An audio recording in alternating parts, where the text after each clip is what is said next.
So, there we were just wondering, maybe it's that time of the year. The time when we clean off all the crap off our desks, and we begin to mull over what we think are the best MMORPGs out there or just around the corner. The end of the year is coming, and there are plenty of news every week, so don't be surprised if in a few days we're already regretting having this or that game in this particular spot. But that's just how these top 10s work. Anyways, here are some of the best MMORPGs for you to play right now, except for one or two likely exceptions. Some are new games, others are games that launched a while ago but have stood the test of time, or aged so well, at least they earn the right to become references. So here's our top 10 free-to-play MMORPG games of 2015 and 2016.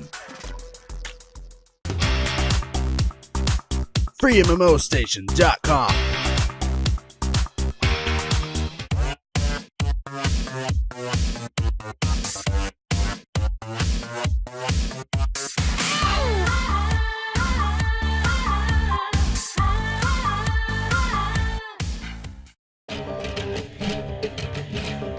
Number 10. So we'll begin with a fresh little MMORPG from the makers of Aura Kingdom.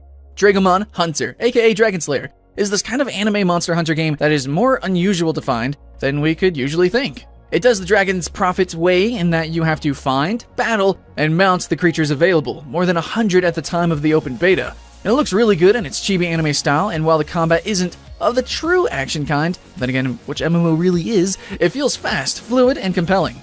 The user interface can be a bit too cluttered, so be prepared to mess with it, and the gameplay may feel a bit overly familiar, but it still ranks as a nice little distraction, and that anime fans will probably enjoy.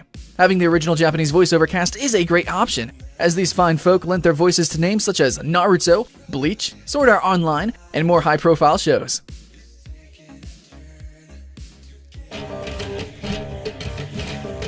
Number 9. We're going to go on a limb here, and we know that Albion Online is in alpha at the time of this top, but what we've already played was enough to make it onto this list. This is probably the best alternative to RuneScape for players who don't like RuneScape, as it looks great, and it's shaping up to have this huge depth and a living, breeding, player-driven economy. It also has quite a bit of ArcheAge in it, hopefully with a lot less problems and controversy when it actually releases. Yeah, and since we're going with inspiration sources, we couldn't leave Diablo out, as it looks a lot like Blizzard's epic saga, and combat can be quite exciting too. Albion Online is first and foremost a PvP-focused experience, so make sure that you enter the game knowing where it will eventually lead. You can even PvP with your in-game wallet, as you're able to compete for spots of land with other players and make them curse you when they lose this magnificent place to build a home. Number 8. So, ArcheAge. Yeah, we all know just how messy the Western launch was and how unforgivable this experience can be, especially with the continued controversy involving the server merges. However, this is a beast of a game that is probably a nightmare for any studio to maintain, and you can spend quite a lot of time creating your virtual adventures in this world. There's a lot to do, and most of it requires some kind of grind, so be warned that this is the kind of game where paying players get some clear advantage over free players. However, this is mostly a problem if you are the impatient type and play your games only with a competitive focus in mind. Keep this in mind, as well as the fact that ArcheAge isn't a game for casual players, and you should have some good old crafting and building fun with it.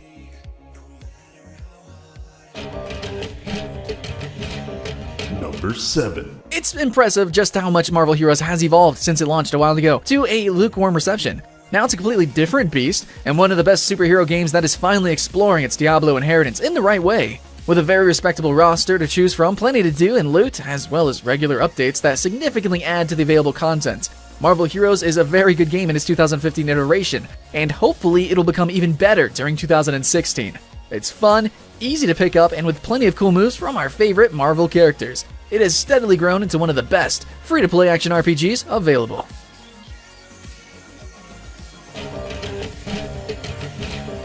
Number 6. Now it is time to talk about the best free-to-play alternative to Diablo, Path of Exile. Although there's some competition coming in the shape of Devilion, it's not until Lost Ark is going to release that we'll probably see how Path of Exile is able to handle it. Now, it's coming from a humble studio composed of Diablo fans. Path of Exile is an action online RPG, more than a proper MMO, but it surely is a multiplayer game to remember. It's dark, gloomy, quite depressing at times, yeah, but that's one of its biggest strengths. The accomplished environment, the gritty world, and the loot. Loot And more loot plays really nicely and is widely considered as one of the best examples of a fair and successful use of the free-to-play business model. As in, it doesn't rip you off, and you won't have to open your wallet to keep up with other players if you're skilled enough. But do buy some cosmetics now and then, as that is the way to keep this great game running for a long, long time.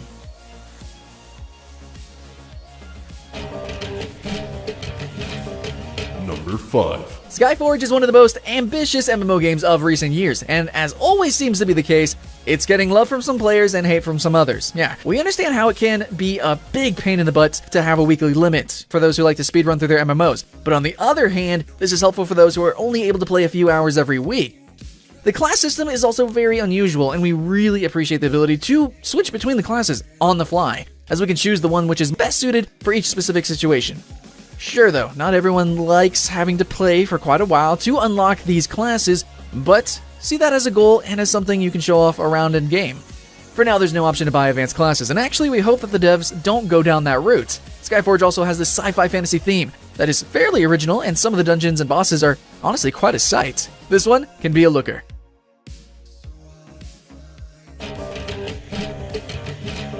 Number 4. Terra is a big boy now. This game has grown so much during the last year or so and is now a massive beast with a lot of content to go through.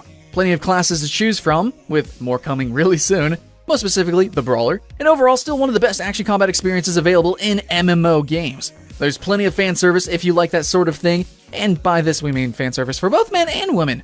Lolly lovers and cuddly panda fans, of course, so everyone should be catered for. Terra can be quite a grind, of course, but nowadays saying that an MMORPG is grindy is like saying that Katy Perry is hot. Yeah, it's obvious, guys. No need to detail it any further. Overall, Terra has plenty of content. It looks gorgeous, and combat is extremely fun, and you can even brag to your friends if you ever become the lucky owner of a sky castle. That's not an easy feat, we have to warn you. Number 3. Another fugitive from the subscription business model, WildStar is a great game, and one that was acclaimed at launch for being a great evolution of the World of Warcraft template. However, good looks and fine-tuned mechanics will only take you so far as months pass and players are ready to move on to the next big thing. Turning WildStar into a free-to-play game was the logical move, and it didn't stop there. Carbine Studios revamped quite a few things, from the character creation to the arc ship, as well as other tiny details that you probably won't notice, but that will make your experience just that little bit better.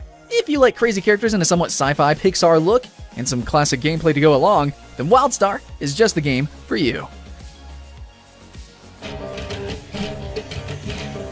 Number 2. Even if it's a couple years late, yeah, Blade & Soul is still completely ahead of most of the competition. Go ahead, we'll make a small break for the hype has died, or it looks so bad now hate comments. So this is your time.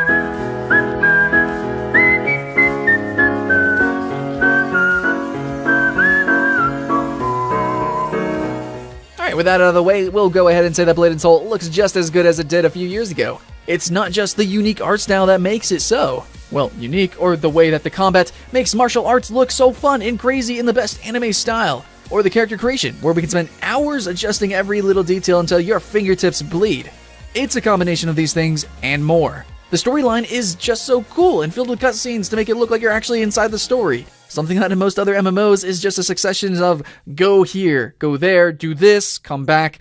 If there's a game with both style and substance, Blade & Soul is the one. And our number 1 is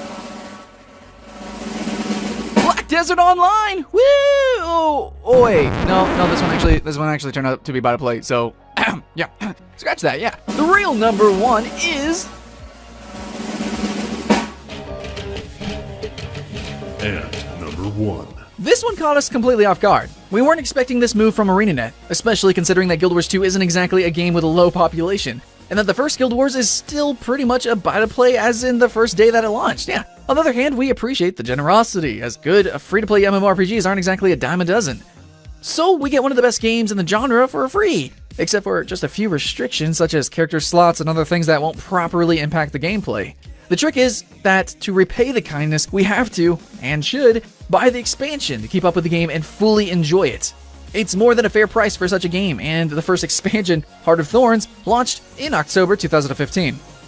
With plenty of classes with very diversified lore, great PvP, and an action feel to combat thanks to the continued work with the camera, Guild Wars 2 is a big, bold MMORPG that deserves everyone's attention. So there it is, our choice for some of the best free-to-play MMORPGs available right now, with a couple exceptions that you may have already played or not. Of course, as with every other top, we would like to leave a few suggestions that could also make the list but just, didn't. Trove, Rift, Star Wars The Old Republic, or the upcoming Landmark and H1Z1. 2 games that are in early access but will be free on release. We're also betting that Tree of Savior is going to be a badass old-school MMORPG, but we want to see it grow just a little bit more before praising it, as we hope to do. And don't get us started on Lost Ark. No, really, don't get us started. The game is probably only launching in 2017 if we're lucky. As always, leave us your opinion on which other games should have made it to this top 10, but most of all, enjoy playing them. And make sure to support the games that you do like.